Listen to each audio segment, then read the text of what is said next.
السلام علیکم ورحمۃ اللہ وبرکاتہ۔ الخبیر آفیشیل پر آپ دیکھ رہے ہیں سیرت النبی صلی اللہ علیہ وسلم قسط نمبر 2 پارٹ نمبر 3، جن میں بیان کیا گیا ہے آپ صلی اللہ علیہ وسلم کے اجداد میں سے قصی، عبد مناف اور ہاشم کے مختصر حالات۔ نحمده ونصلي على رسوله الكريم، اما بعد۔ قصی کا نام مجمع تھا۔ قصی نے چونکہ قریش کے متفرق اور متشدد قبائل کو جمع کیا تھا، اس لیے ان کو مجمع کہتے تھے۔ قریش ابتدا میں متفرق اور ایک جگہ آباد نہ تھے، کوئی پہاڑ میں رہتا تھا، کوئی صحرا میں، کوئی وادی میں اور کوئی گھاٹی میں اور کوئی غار میں۔ قصی نے سب کو مکہ کے دامن میں جمع کیا اور سب کے رہنے کے لیے الگ الگ مکان کے لیے جگہ دی اور سب کو ایک جگہ آباد کیا۔ اس وقت سے ان کو مجمع پکارے جانے لگا۔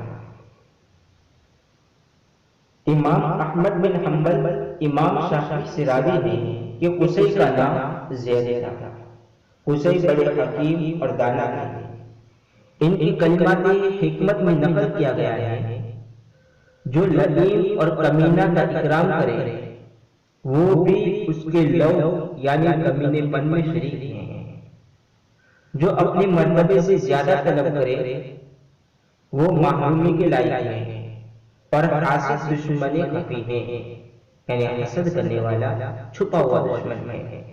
اور مرتے وقت اپنے بیٹے کو یہ نصیحت کی، شراب سے پرہیز کرنا، وہ بدن کو درست کرتی ہے اور ذہن کو خراب کرتی ہے۔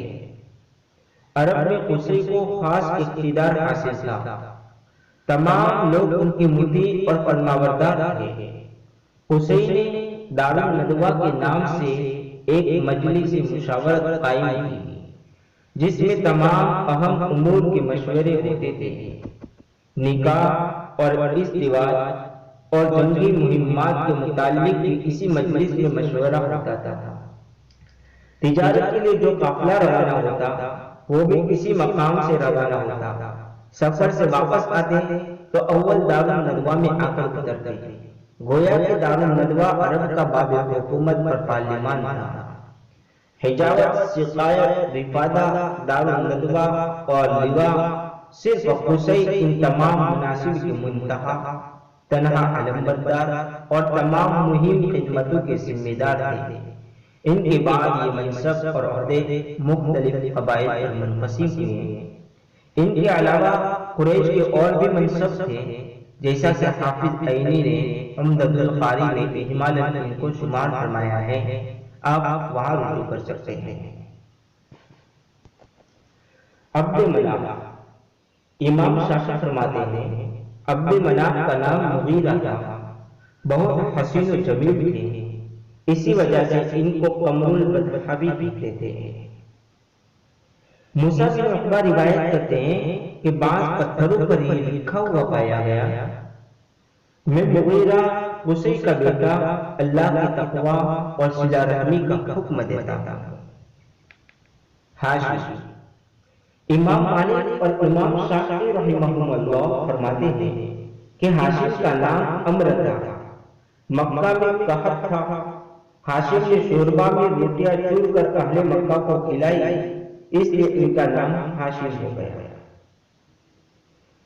ایک مرتبہ نہیں بلکہ بار بار اہل مکہ کو اس طرح سے کھلایا، نہایت سخی تھے، دسترخوان بہت وسیع تھا، ہر وارد و صادق کے لیے ان کا دسترخوان حاصل تھا، غریب مسافر کو سفر کرنے کے لیے اونٹ دیتے تھے، نہایت حسین و جمیل تھے، نور نبوت آپ کی پیشانی پر چمکتا تھا۔ علماء بنی اسرائیل جب آپ کو دیکھتے تو سجدہ کرتے اور آپ کے ہاتھوں کو بوسہ دیتے تھے۔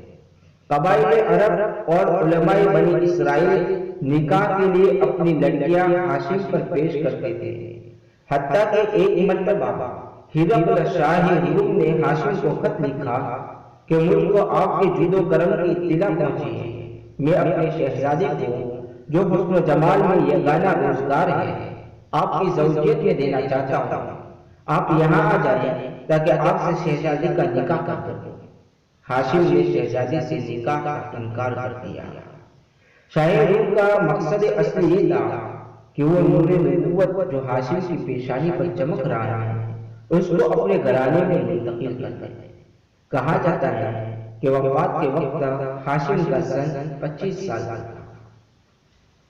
ہاشم ہی نے سب سے پہلے قریش میں دستور جاری کیا کہ سال میں 2 مرتبہ تجارت کے لیے قافلہ روانہ ہوا کرے، موسم گرما میں شام کی طرف اور موسم سرما میں یمن کی طرف۔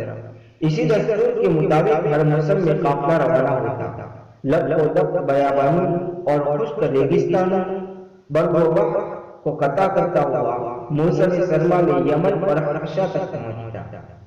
نجاشی شاہ حبشہ ہاشم کی بہت مدارات کرتا اور ہدایت پیش کرتا اور موسم گرما میں شام، غزہ اور انقرہ جو اس وقت قیصر روم کا پائے تخت تھا تک پہنچتا۔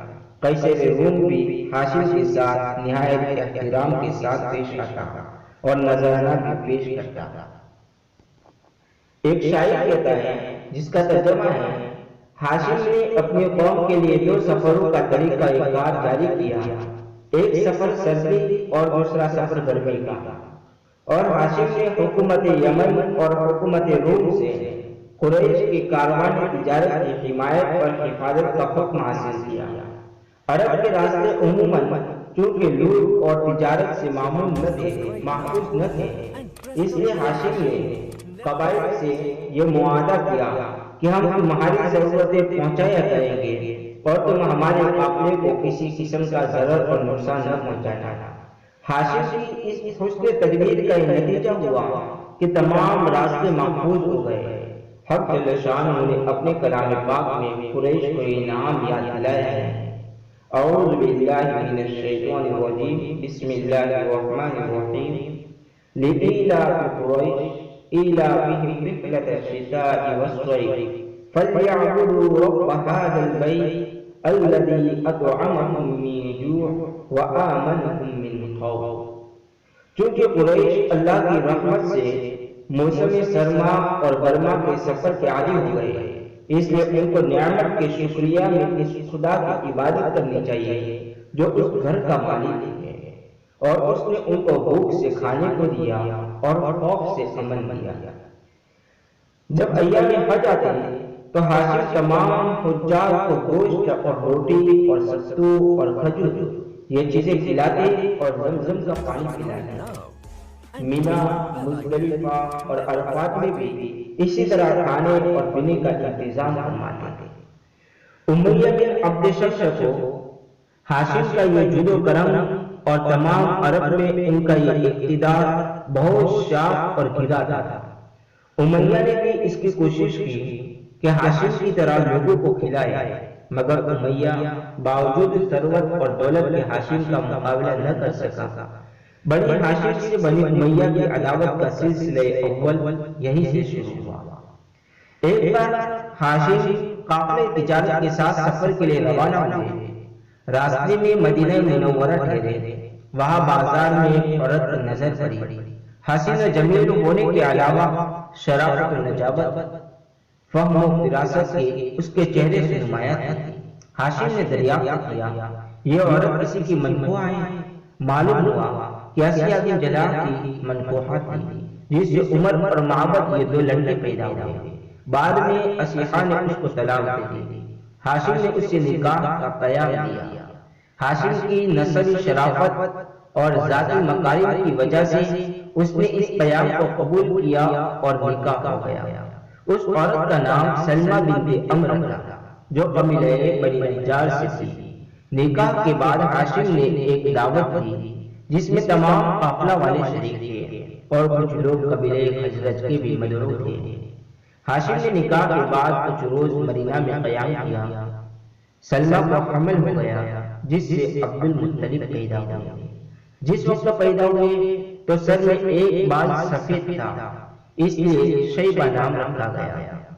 ہاشم قافلہ کے ساتھ غزہ کی جانب روانہ ہوئے۔ غزہ پہنچ کر ہاشم کا انتقال ہو گیا، وہی بھول ہوئے۔ بس آج کے لیے اتنا ہی۔ اگر آپ ہمارے نئے ایپیسوڈ میں حضرت عبد المطلب کے زمزم کے پانی کے کنویں کے متعلق خواب کا واقعہ سننا چاہتے ہیں تو ہماری چینل کو سبسکرائب کیجیے اور بہت شیئر کیجیے۔ بس آج ہمیں اجازت دیجیے۔ السلام علیکم ورحمۃ اللہ وبرکاتہ۔